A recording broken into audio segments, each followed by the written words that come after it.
भोले बाबा जोगिया हो राम।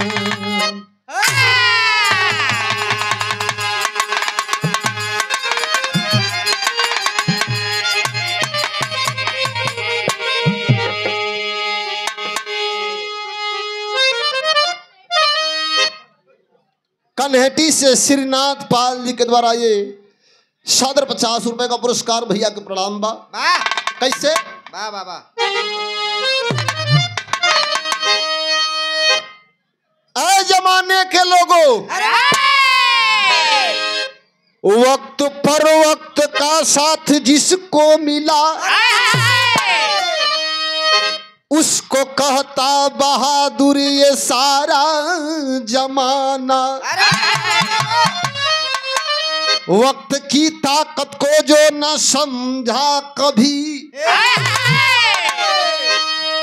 उसका अपना भी एक दिन हो जाता बेगाना। लाख कितना हूं कोई बहादुर बने,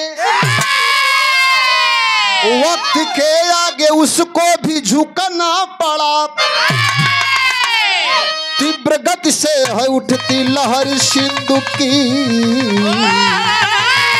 जाके साहिल को उसको भी रुकना पड़ा।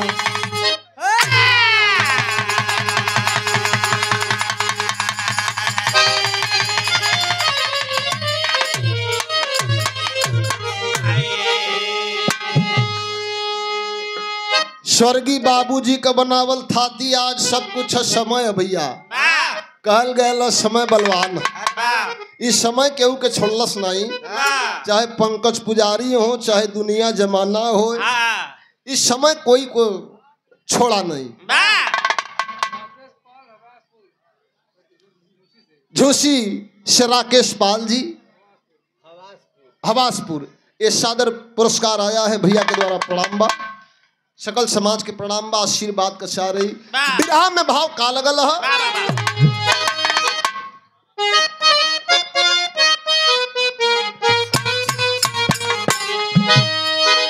अरे काशी में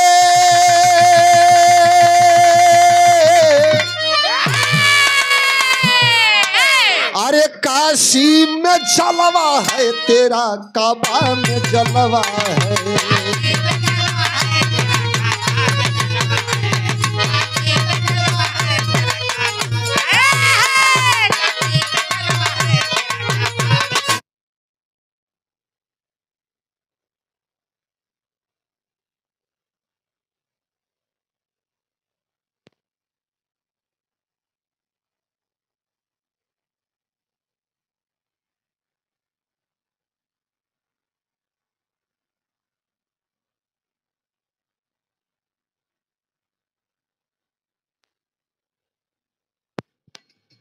हेलो, राजकुमार भैया का चाचा हुन प्रभुनाथ पाल जी, ये सादर 50 रुपया दे करके हौसला अफजाई कैलने। भैया के प्रणाम बा, सकल समाज के प्रणाम बा, मालिक बना के रखे।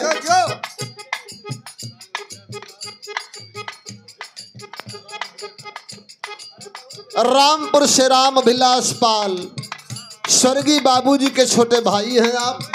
आपके कर कमलों द्वारा ये सादर 50 रुपया प्रणाम बा। कैसे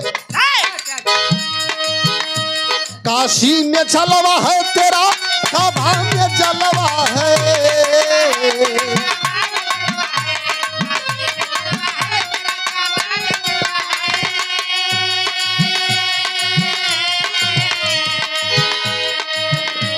काशी में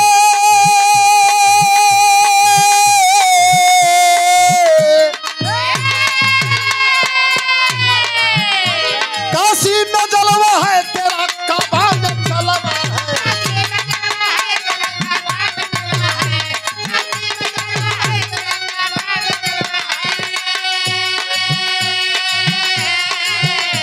अरे काबा में जलवा है।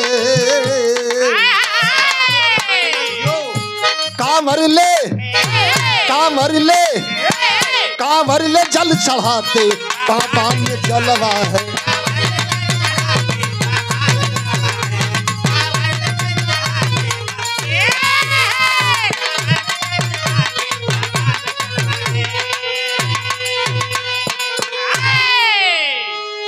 अच्छा ये सवाल इतना जने बैठल हुआ यहाँ मर्द के हो इतना जने बैठल हुआ मर्द के हो जेकरे 10-12 गदेला उ मर्द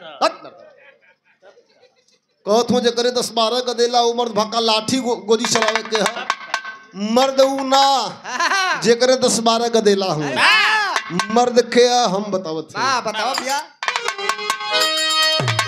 अरे बातों पे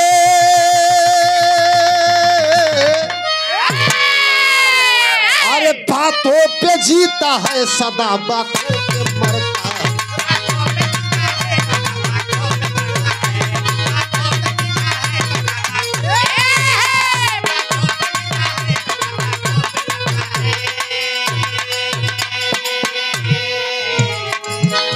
बातों पे जीता है सदा बातों पे मरता है।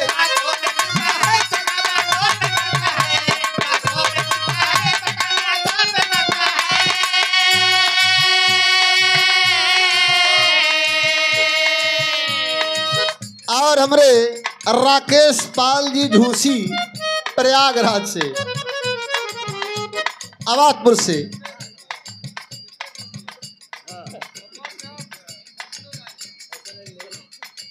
एक पुरस्कार आया है बहुत बहुत धन्यवाद प्रणाम सकल समाज के हो। कैसे बातों पे जीता है सदा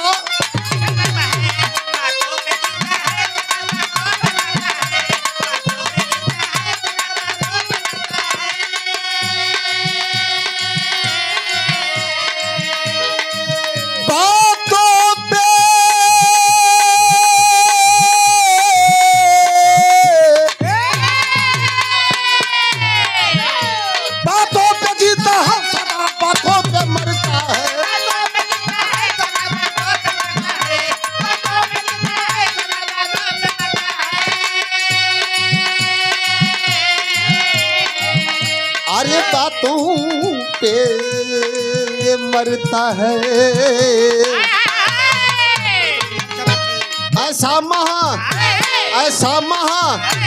ऐसा महापुरुष कभी आहे ना भरता है।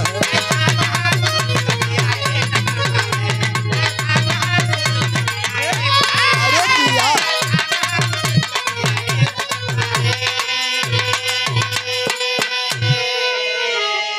हमरे बिरहा का शुरुआत यही जैसे हो गई।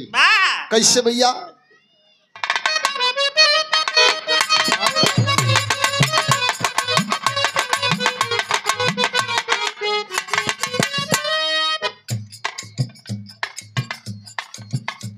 श्रीमान रोहित यादव और बिरहा के बड़े सुंदर कलाकार छोटे भाई सूरज यदुवंशी के आप जीजाजी हैं। जीजाजी के पूरे पार्टी से प्रणाम बा।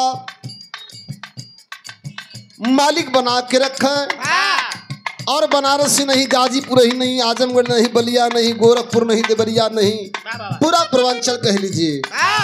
आज भाई ने तहलका मचाया हुआ है सूरज यदुवंशी बहुत बहुत धन्यवाद। ये 100 रुपए का पुरस्कार भैया के प्रणाम हो। कैसे हो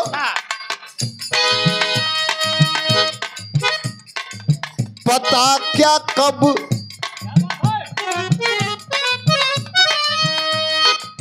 पता क्या कब खुशी किस गम में बदल जाएगी किसे हंसाएगी किसे भला रुलाएगी।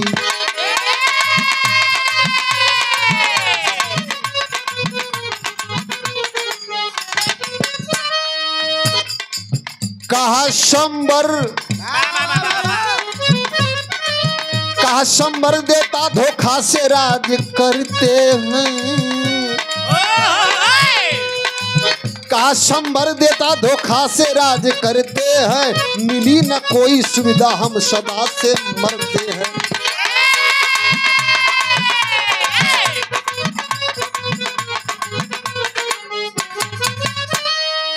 यही सब सोच कर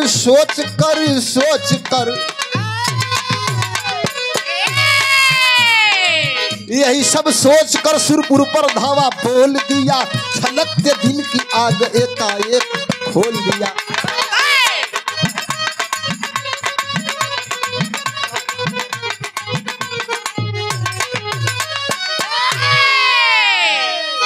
हमारे ताली चाहे बार जोरदार ताली बजा के आप लोग स्वागत करेंगे हमारे बबलू भैया, बबलू प्रजापति, बनारस, जहाँ की मिट्टी पारस है उस शहर का नाम बनारस है। और पूर्वांचल का ऐसा कोई कलाकार नहीं है, ऐसा कोई मंच नहीं है जहाँ आप लोग नहीं पहुँचते। एक बार हम चाह भैया के नाम पर ताली बजा के चाहिए, जोरदार ताली हमारे। अरे वाह,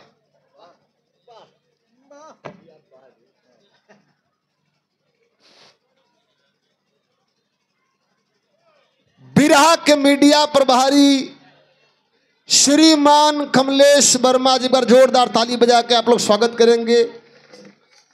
ये दो जुगुल जोड़ी, अरे वाह, रात कभी इलाहाबाद रहना उजाला का और सूरज कभी रहा रहल। अच्छा, जन्मदिन में भी इलाहाबाद में थे, बनारस गए, आज फिर इलाहाबाद में। तो इस बिरहा विधा को आप लोग एक नया आवाम देते हैं अरे वाह, और कलाकारों का हौसला अफजाई करते। कमलेश वर्मा मीडिया प्रभारी और हमारे बबलू भैया, बबलू प्रजापति, ये बनारसी अंदाज में सुंदर पुष्पहार और ये एक अंग वस्त्र, वाह, साथ में 500 रुपया दे करके हौसला अफजाई किया गया बबलू भैया के द्वारा। और ये सूरज यदुवंशी के सम्मान में लोग कहलन, पूरा बिरहा जगत कहेला कि धर्म के पिता। तो वाकई में आपने बहुत मेहनत किया है और हम जैसे छोटे कलाकारों को आप बड़ा सहारा करते हैं। बबलू भैया और हमारे कमलेश भैया, ये बहुत सारे रुपयों का पुरस्कार, माला और ये साफा देकर के हौसला अफजाई किया गया। प्रणाम सकल समाज के हो। तनी कहानी पे गौर रहे। सांबर नामक दैत्य चढ़ाई कर दिया है, इंद्रासन इंद्र जी के लगे गईलन, कहना है गद्दी उद्दी छोड़ा भगो। इंद्र जी घबरा गिन, अरे ई के हो? सांबर नामक दैत्य कहना कि धरती पर जितना कथा पूजा पाठ यज्ञ हवन होला एकर श्रेय आप लोग लेवला, हम लोग के कुछ मिलेला नहीं, ए बदे गद्दी छोड़ा या निकला। इंद्र जी इंद्रासन छोड़ के भगल हुन, अब भग के अइलन कहाँ तर्ज लगल, कौन तर्ज है?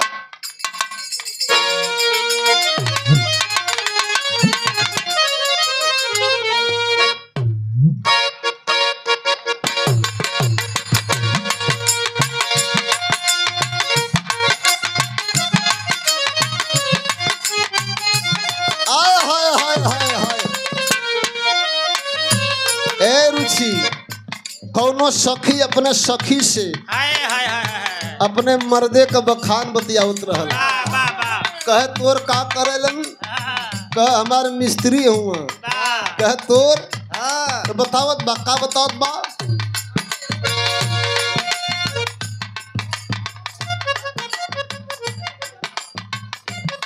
राम कृपाल पाल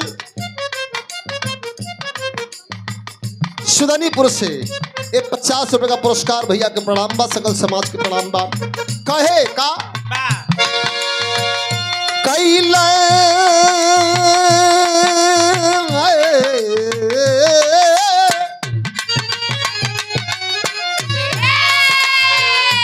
कैला बवाल धके, हेलो मैडम, कहे कैला बवाल धके मिस देला गाल, हमला जाई गईली, हमको हाई गईली, सैया राजा दुल्हा लगल मनाव, हम लजाए मनाव, हम लजाए गईली।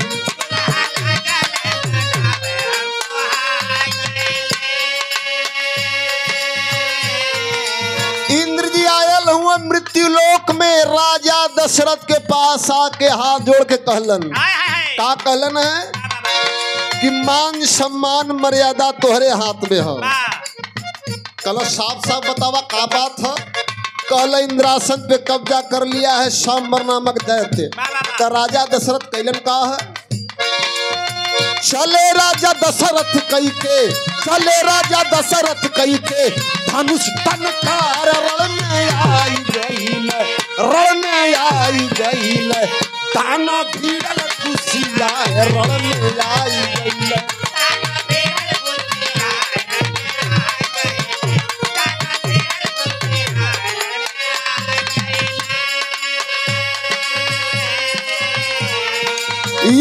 कह लेहलन राजा दशरथ तो सांबर नामक दैत्य से जवन कब्जा कैले रहल। सांबर नामक दैत्य भीड़ी गाया ललकारी।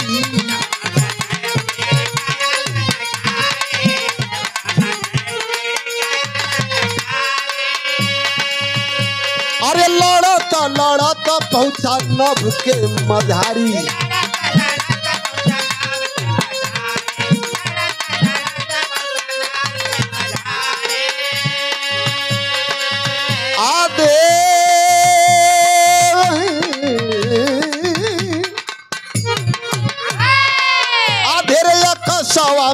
आधेरे सवा में दानो गया मारे रण में आई गईल ताना भीड़ गुस्सिया रण में आई गईल।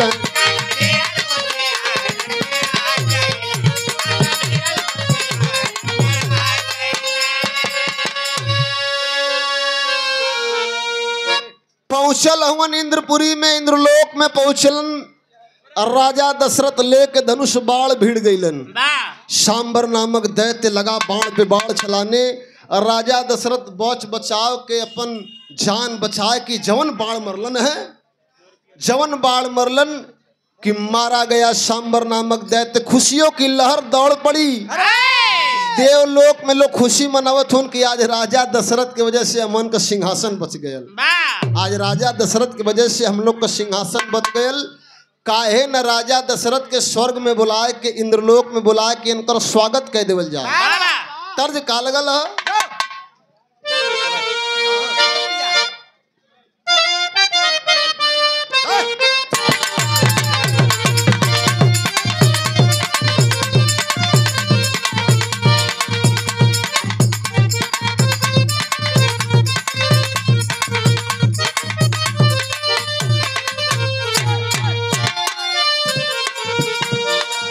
तर्ज है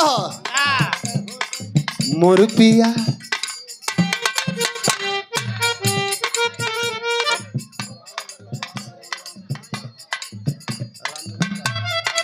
श्री राम नरेश पाल ग्राम रामपुर के प्रधान जी, ये पुनः दूसरी बार पुरस्कार देकर के हौसला अफजाई किया गया। पूरे पार्टी से प्रधान जी के प्रणाम हो, सकल समाज के प्रणाम हो। मालिक बना के रखें, ये पंचन का आशीर्वाद लगाए।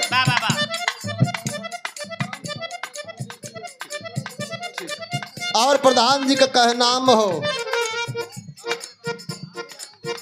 कि बराबर बराबर कई हिस्सेदारी होए के चाहिए। बहुत बहुत धन्यवाद हो सब भैया के प्रणाम है। कैसे मोर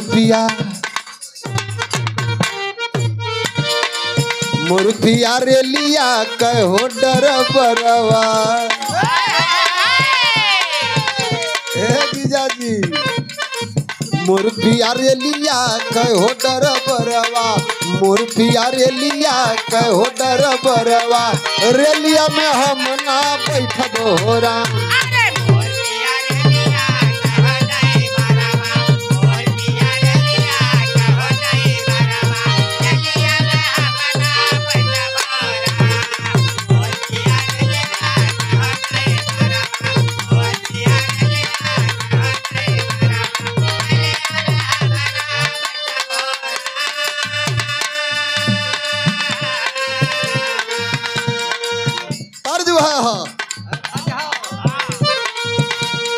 जन्म राजा जन्म राजा जन्म राजा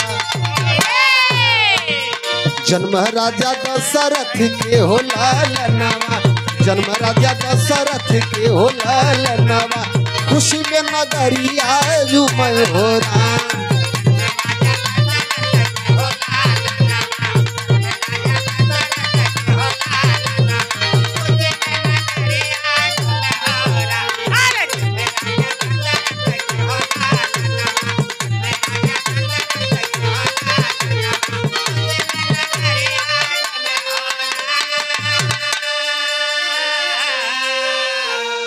राजा दशरथ के स्वर्ग में बुलावल गई, बड़े खुशी में गए हुन। लोग स्वागत करत हुन, सम्मान करत हुन, माला पहिरावत हुन, फूल छिड़कत हुन।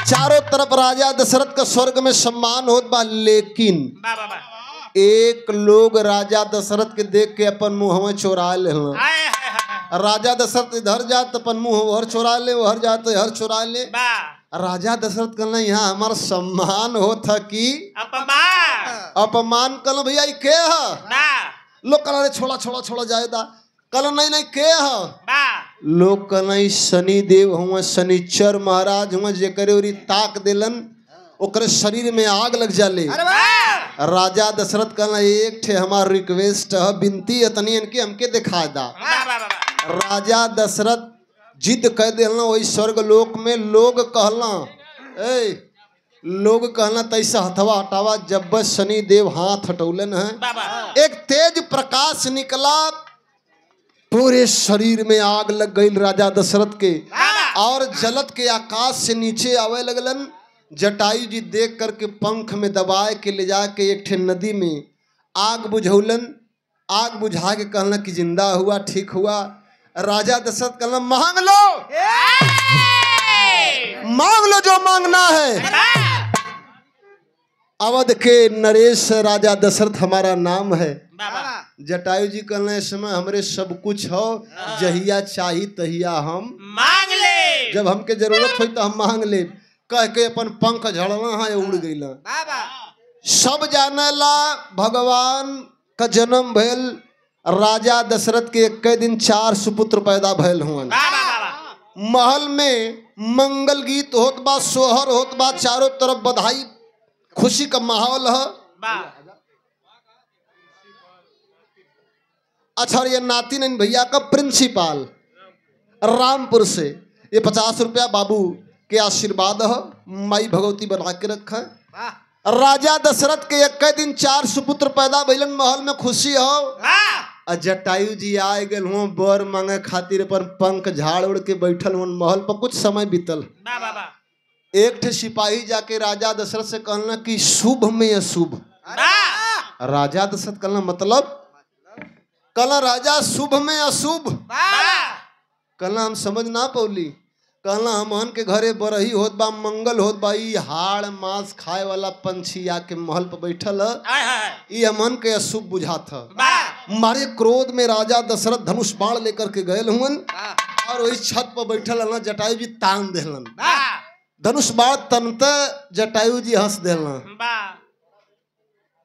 भैया जे ऑटो जेकर भैया तई सवार कला भेड़ आवत है अब आ भेड़ है अच्छा गाड़ी भी है और जानवर भी हुआ तो सब भैया किनारे किनारे लोग के भाई लक्ष्मी है उन लोग का हाँ रास्ता पहला लोग दे दा तो लोग का लक्ष्मी है ए भैया अरे वाह जटायु जी हंस देहलन हाँ त टेरी के भाव लगल बिरहा में कैसे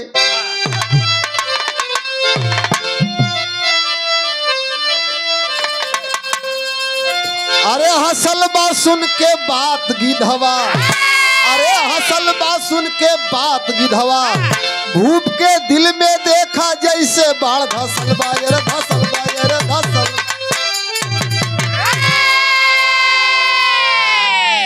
कहो केहू के मारे जइबा तो रोई गिड़ाई कापी एहर राजा धनुष तनते जटायु जी हंस देलना राजा के बड़ी चिंता भइल कि हमें न मारे आवती हंसत काहे हुन तब जटायु जी कहला कि रघुकुल रीत सदा चल जाई प्राण जाए पर बचन न जाई कहो राजा भुलाए गईला आकाश से जलत के आवत रहला यही पंखवा में दबाए के आग बुझौली तक कहला कि राजा नरेश राजा दशरथ हई अयोध्या का राजा ही मांगला जवन चाही दे दे बाबा आज हम मांगे आयल हई त तू हमके धनुष बाण दिखावत हुआ बा रघुकुल रीत सदा चल जाई प्राण जाए पर बचन न जाई भाग ऐसन राजा हुआ अब त राजा दशरथ के लगे कि धरतिया में धस जइहन धनुष बाण फेंक के कहला कि क्षमा चाहब बा बा मांगला मांगला मांगला जवन चाही सोना चांदी अन्न धन हमरे आज बेटवा पैदा भयल मांगला जवन मंगबा तवन दे दे बा बा जटायु जी हंस कहला कि न न न न रघुकुल रीत सदा चल जाई प्राण जाए पर बचन न जाए तुहार हो गई तुहार हम देख लेली हम चले दा राजा दशरथ जिद पे आ गए कहलन नहीं मांगिए जो मांगना है अरे वाह जटायु जी कहना अगर देवल चाहत हुआ तब बचन बनहवा मारे उत्साह में वचन बनाए देहला। राजा दशरथ कहला कि जौन मंगबा तौन दे दे।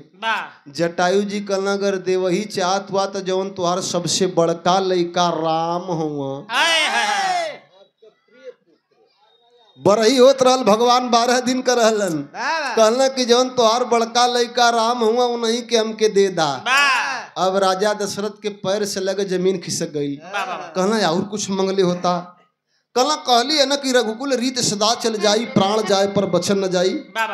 अब मारे लाज में सिपाही के बुलाए के भगवान राम 12 दिन का रहना उठाए के राजा दशरथ का हाथ कापत बा, लेकिन अपन जबान रखे बदे, अपन जबान रख भैया, अपन जबान रखे बदे उठाए के दे देला। का जंगलवा में वो बहिर चटई है लेके उड़ गए हुआ ना। दूसर के दिन लिया के जटायु जी पहुंचा देलन। कहना बेटवा रही हमार, लेकिन एकर सेवा हुई तोहरे महल में। कुछ दिन बीतल बा तो भाव का लगल, आला का भाव लगल। कैसे?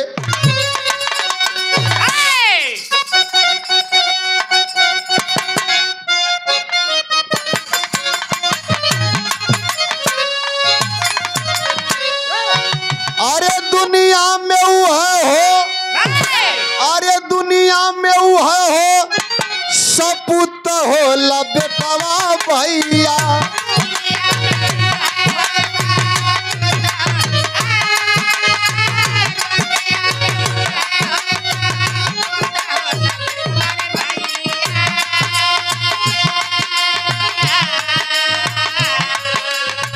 बाप के मुँह लका बदला गनीदान।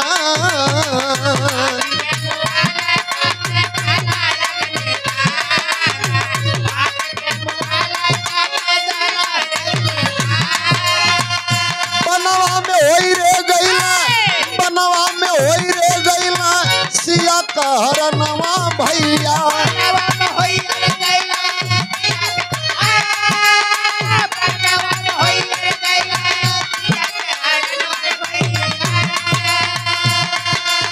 होई के व्यथित खोजन श्री भगवान।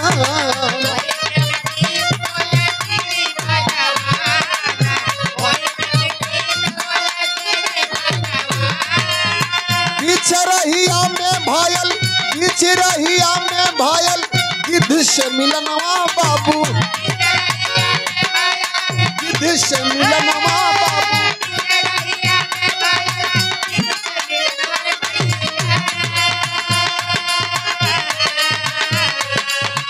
बतावा बतावा गिद्ध विधि का विधान।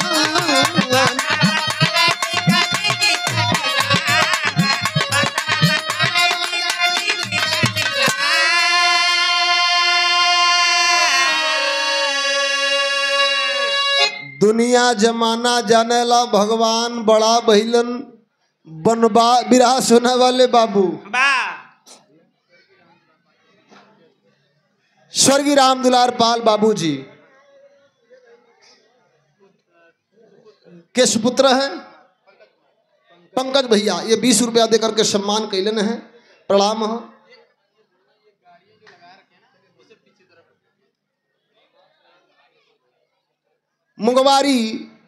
मुंगारी प्रेमचंद्र पाल दूध वाले ये 100 रुपए का पुरस्कार देकर के सम्मान कैलन भैया के प्रणाम बा।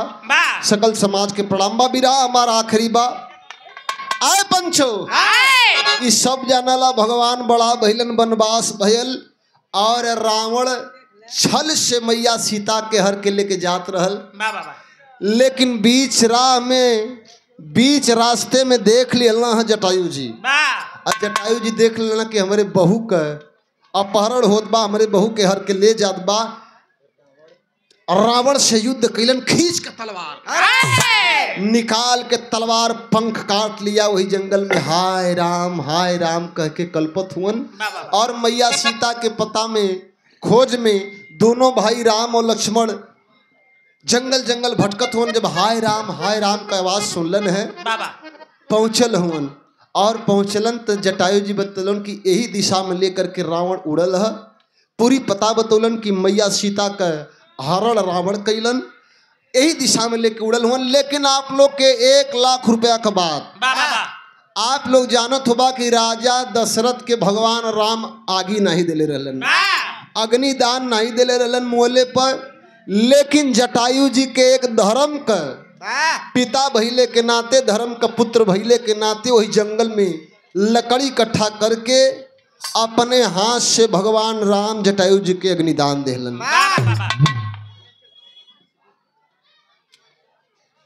निम्बी कला झूसी से त्रिभुवन पाल जी 100 रुपए का पुरस्कार देकर के हौसला अफजाई किया गया। भैया के प्रणाम बा, सकल समाज के प्रणाम बा, मालिक बना के रखे। अपने हाथ से भगवान राम आगे दिहलन। तब भाव का लगल, आखिरी लाइन,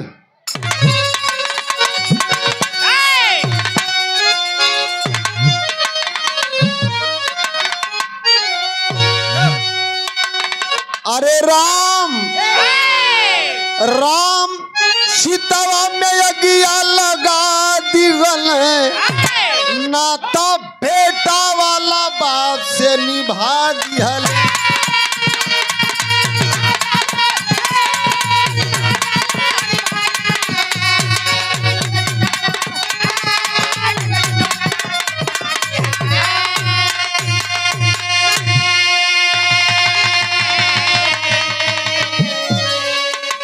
अरे दशरथ के राम नाई, ए भैया दशरथ के राम नाई देहला अग्नि दनवा, लेकिन पंछी के आगी देहला धर्म के करनवा।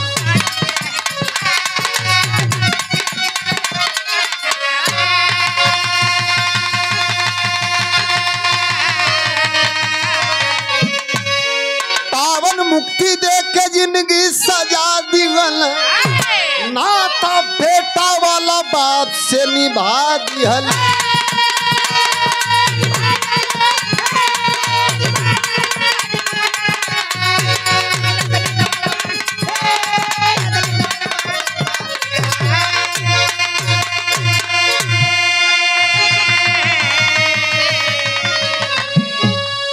विरह समाप्त, खानदान का परिचय कैसे? तो गुरु बिहारी गुरु पत्तु गुरु कहाँ छे बर, पारसनाथ भगवान पाल संग प्यारे लाल जी। अरे हसल बात सुन के बात गिधवा, तो पंकज प्यारे लाल के दिल में गुरु बसल बा हो। हसल बात सुन के बात गिधवा बसल बा हो।